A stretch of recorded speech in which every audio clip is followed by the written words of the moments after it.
Hi, this is Andre, and thanks for checking out Synthicopy.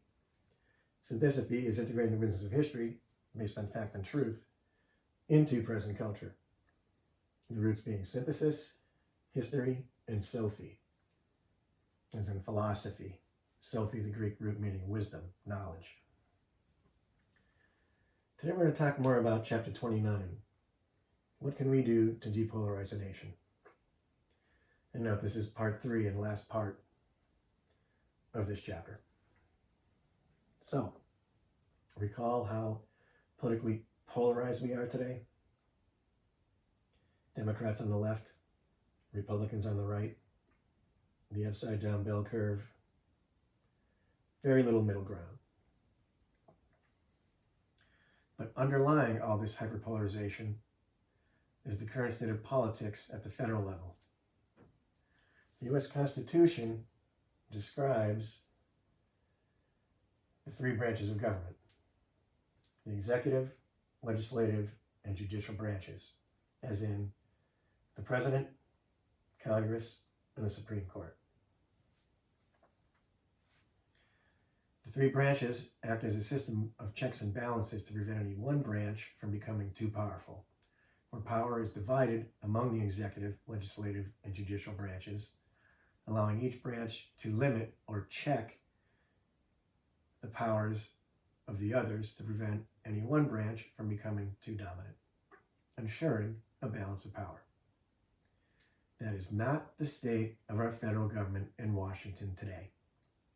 Now it's a complete shit show, a total freaking circus.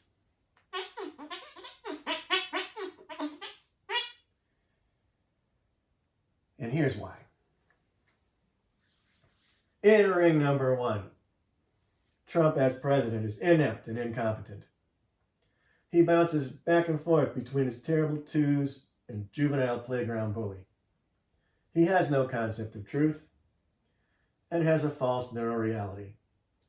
He's effing clueless.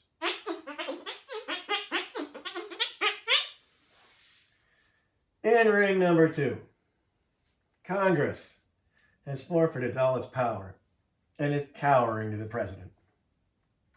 They have no balls and look like a bunch of pansies. If they all stood up to the president, his house of cards would fall.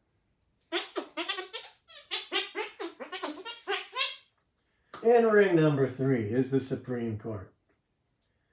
They have undermined the people and their Citizens United ruling.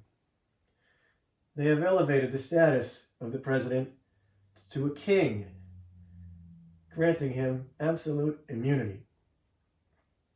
And Dobson versus Jackson says women don't have control over their own bodies. That's like saying, men, we hereby decree that you can no longer jerk off.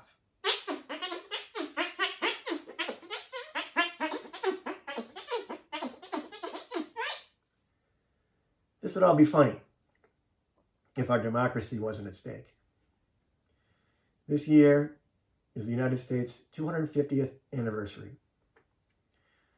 Will this democratic experiment fail and dictatorship and money prevail? I don't think so. We as a nation have overcome existential threats before, as in the American Revolution and birth of our nation, the Civil War, the Great Depression, and World War II. Winston Churchill summed it up best when he commented on our response as a nation in World War II. I am confident Americans will do the right thing after they have tried everything else. I am confident Americans will rise to the occasion again during the 250th anniversary of the United States, particularly on November 3rd, 2026, and do the right thing. Vote and save our democratic republic.